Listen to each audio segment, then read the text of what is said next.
నమస్తే welcome to ప్రజా చైతన్యం। ముఖ్యమంత్రి చంద్రబాబు నాయుడు 10 మాటలు మాట్లాడితే అందులో సగం గత వైసీపీ ప్రభుత్వ విధ్వంసం గురించే ఉంటాయి। 7 నెలల పాలనను చంద్రబాబు సర్కార్ పూర్తి చేసుకుంది। ఇంకా వైసీపీ ప్రభుత్వ పాలనపైనే కూటమి పాలకులు విమర్శలు చేయడాన్ని గమనించవచ్చు। ప్రభుత్వ అనుకూల మీడియా కూడా వైసీపీ విధ్వంసం అంటూ విషం చిమ్ముతోంది। వ్యవస్థల విధ్వంసం గురించి చంద్రబాబు మాటలు జనానికి విసుగు తెప్పిస్తున్నాయి। అయినప్పటికీ నిత్యం విధ్వంస నామస్మరణే చేయడం వెనుక వ్యూహం ఉంది అని రాజకీయ విశ్లేషకులు అభిప్రాయపడుతున్నారు।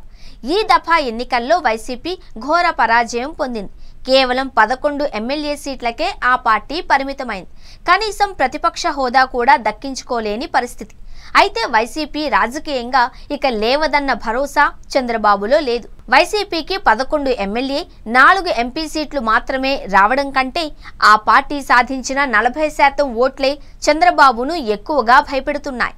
అందుకే చంద్రబాబు అప్పుడప్పుడు ఆ 40 మంది కూడా వైసీపీకి ఓట్లు వేయకూడదు అని కోరుతూ ఉండడాన్ని గమనంలో గుర్తుపెట్టుకోవాలి। ఇంతకంటే వైసీపీ రాజకీయంగా దెబ్బతినే పరిస్థితి భవిష్యత్తులో వచ్చే పరిస్థితి ఉండదు। అయితే కూటమికి ఇంతకంటే ఘన విజయం భవిష్యత్తులో దక్కే అవకాశమే లేదు। మరీ ముఖ్యంగా రానున్న రోజుల్లో 3 పార్టీలు మళ్లీ కూటమిగానే ఎన్నికలలో తలపడతాయో లేదో తెలియదు। ఒకవేళ కూటమిగా ఎన్నికల్లో పోటీ చేసినా ప్రభుత్వ వ్యతిరేకత తప్పక ఆ 3 పార్టీలపై పడుతుంది। మరీ ముఖ్యంగా డిప్యూటీ సీఎం పవన్ కళ్యాణ్ రాజకీయ పంథా అనుమానాస్పదంగా ఉంది। ఎప్పుడెట్లా ఉంటారో ఆయనకే తెలీదు। ఇప్పటికే పవన్ కామెంట్స్ రాజకీయంగా కూటమి ప్రభుత్వానికి నష్టం తెస్తున్నాయన్న విమర్శ ఉంది।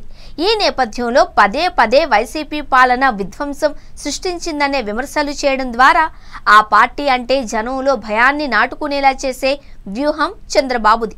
రాజకీయంగా ఆధిపత్యం సాధించేందుకు నాయకులు రకరకాల పద్ధతులను అవలంబిస్తూ ఉంటారు।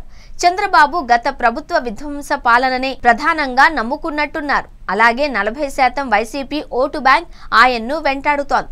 దాన్ని మిగల్చకుండా చేయాలి అనే వ్యూహంతో వైసీపీ విధ్వంస పాలన గురించి పదే పదే చంద్రబాబు జనానికి గుర్తు చేయాలి అనుకుంటున్నారు। అయితే చంద్రబాబు హామీలు అమలు చేయకుండా ఇంకా ప్రతిపక్ష పార్టీపై విషం చిమ్మి రాజకీయంగా పబ్బం గడుపుకోవాలనే వ్యూహాల్ని జనం పసిగట్టలేని అమాయక స్థితిలో ఉంటారా అనేదే ప్రశ్న। గతంలో జనాగ్రహాన్ని రుచి చూసిన చంద్రబాబు ఇంకా తన మార్క్ పాలిటిక్స్ ను అనుసరిస్తూ ఉండడం ఒకంత ఆశ్చర్యం కలిగిస్తోంది।